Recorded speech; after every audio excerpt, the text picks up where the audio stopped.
Hey guys, Addict Cyclist back with the video. If you have been following along with the channel, it's been about 4.5 weeks since I've posted. I'll get into the reason for that in a minute. But before we dive in here, I ask you to please hit that like and subscribe button. Help support the channel, helps grow the channel, and I would greatly appreciate it. So let's dive in here. So when I purchased some new XT pedals, I don't know, a few weeks ago, obviously we all know with new pedals, new cleats, break-in, whatever. So they're always a little, sticky. They're not very smooth to clip in and to clip out. The float is obviously not as smooth. And when I mean float, I mean the ability for the cleat and shoe to move. Is a little restricted until it wears in. But on the same token, I also got a pair of CD Tiger 2s from a buddy of mine that didn't want this version. And so basically I had a lot going on.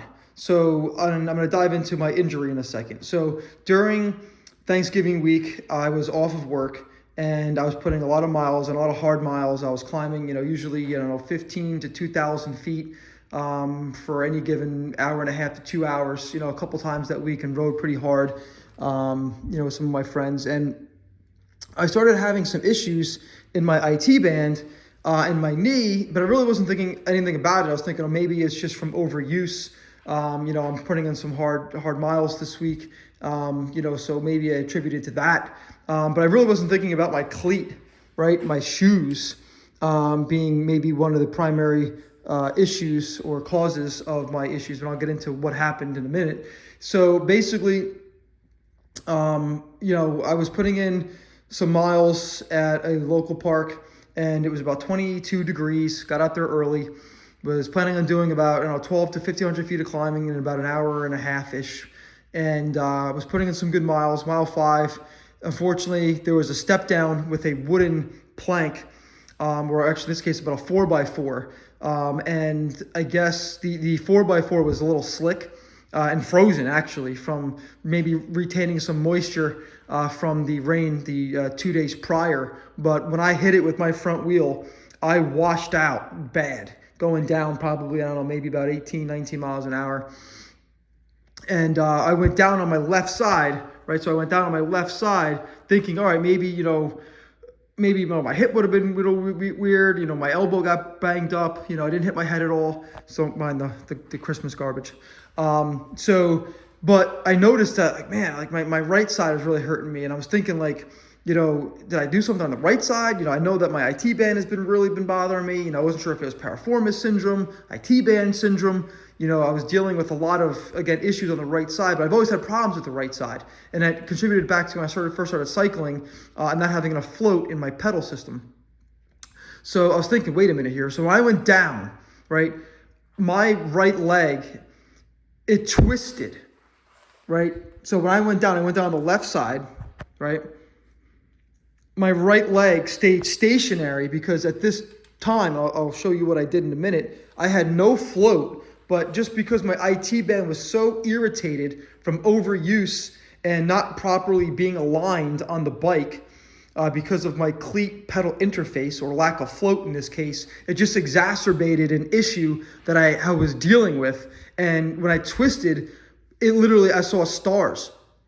And I was dealing with some massive pain, spasms. My leg was locking up. I basically twisted my leg and my hip, and my IT band was so, or the muscles that are connecting to the IT band were so inflamed, and the IT band was so sensitive in my hip, to the point where I can barely even touch it with my fingers. It got to the point where I actually had to go to the hospital. I had to get some prescription anti-inflammatories. I ended up getting a muscle relaxer so I can sleep at night. And it was rough. It was really, really rough. And then I'd have to go into an orthopedic to get some prednisone to help bring down the inflammation, because I was dealing with 4 weeks of just brutal pain, lack of sleep. Saw a functional massage therapist, helped it a little bit, but I also think I caused more issues by maybe overstretching something that I shouldn't have been stretching, because I really didn't calm the muscles down yet from the trauma of the twisting. So when I went down, and I'll show you in a minute, I had no float either, so I was dealing with pedaling, right? And there was no movement in my heels. So I was like literally straight, didn't even get a chance to clip out, which I wish it would have happened because I probably wouldn't have twisted as much. But when I went down, my whole body twisted to the left, but my foot stayed forward. So again, that caused more of inflammation with an already underlying issue that I wasn't really addressing. And so I also noticed that when I started kind of putting some pieces of the puzzle together, is that when I first got these CDs and these new Shimano XT pedals, I had no float. Like I couldn't even do that. I couldn't even move them. They were literally locked in. Couldn't even do that, right? You need a little bit of float. So what I did was I bought a kit over the last 4 weeks of replacements, and I basically, these were the stock ones, and they're very thick, and it was not allowing the pedal to float basically in the cavity, or in this case the cleat. So you can look at my Shimanos here where they barely move, like literally barely. That's not good when you're riding. Yeah, all right, maybe it's moving, but it's so restrictive, right? And so tense that it's not helping you when you're riding. I mean, literally, it's like brutal. So again, that for me, that's a problem. I've always had problems cycling.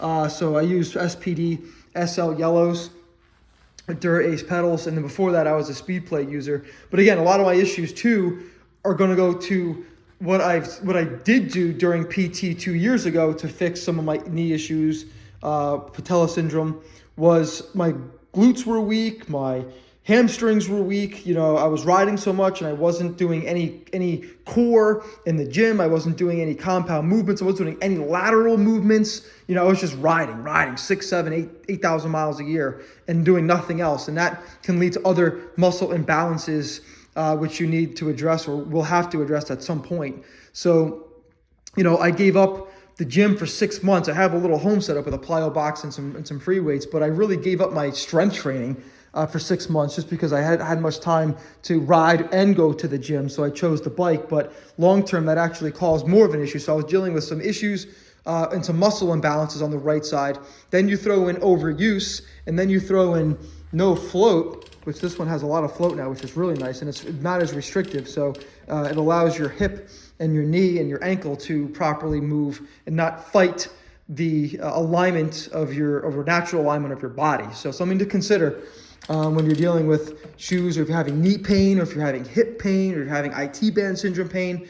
A lot of it's going to come down to core and also work off the bike, but also having float. You got to have some float. Float is healthy. You know, if you're a pro and you've been riding, 10 to 40, 50,000 miles a year, and that's your career, then I'm sure you're riding with something with less float, something less, movement, or a pair of Shimano SPD SL Reds, which are basically locked in. But for the average person, need float. You need some movement in there.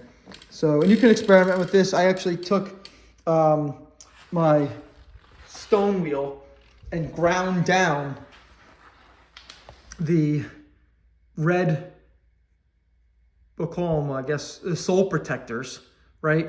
And now I have float, just enough float where it's not as restrictive as it was.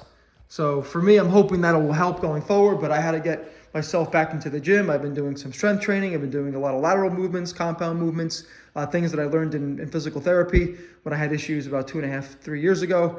And hopefully I'll be back on the bike in about a week. But I missed a trip to Florida. I was planning on going down to Florida for business. I have 2 bikes there. I had a brand new Scott Spark. I've only ridden 3 times. I was anxious to get down there. And I had to actually cancel my work trip because I wasn't able to sit on a plane. What caused more issues is when I fell, not only was it my IT band, but I also was dealing with like a fake sciatica, right? Fake sciatica is typically when your sciatica is going nuts, massive pain, spasming, but it was not stemmed from the spine. It was stemmed from inflammation, usually in the leg or the hamstring or the outer thigh or quad. So I had fake sciatica going on. So I was a mess. I literally just been icing, taking some Epsom baths here and there, and just going to a couple doctors to make sure everything is fine. So I'm back at it now, building back up a little cardio. Definitely lost the cardio, but it is what it is, and got to stay healthy. And so here we are. So I was happy to get back in the garage. Didn't really have anything to talk about. And then this kind of popped into my head going, well, there's people out there that are going to, watch this or read this, just like I did when I first got into cycling or mountain biking, about float and the importance of float, cleat position, saddle height, position on the bike, and really, the most that I can tell you that is the most important thing while you're cycling is to do other exercising, do core, do other stability exercises, do a lot of single leg exercises, whether they're lunges, whether they're reverse lunges, whether they're Bulgarian split squats, do traditional squats, do traditional, power cleans. It's more of a compound movement for upper body too. But you got Romanian deadlifts. I mean, there's so many things that you could be doing. Lateral step ups. You do a lot of movement using some therabands or some lateral work. So there's plenty of stuff on the internet and YouTube to search there. So that's my recommendation coming out of this is cleat position, float, and work outside of the bike. So most of the strongest cyclists out there are doing more work probably off the bike than they are doing on the bike. So miles are great, but to prevent injury, definitely get in the gym. So if you have any questions, please feel free to leave them in the comments. I urge you to please hit that like and subscribe button. Again, it helps support the channel. And be well. Thanks.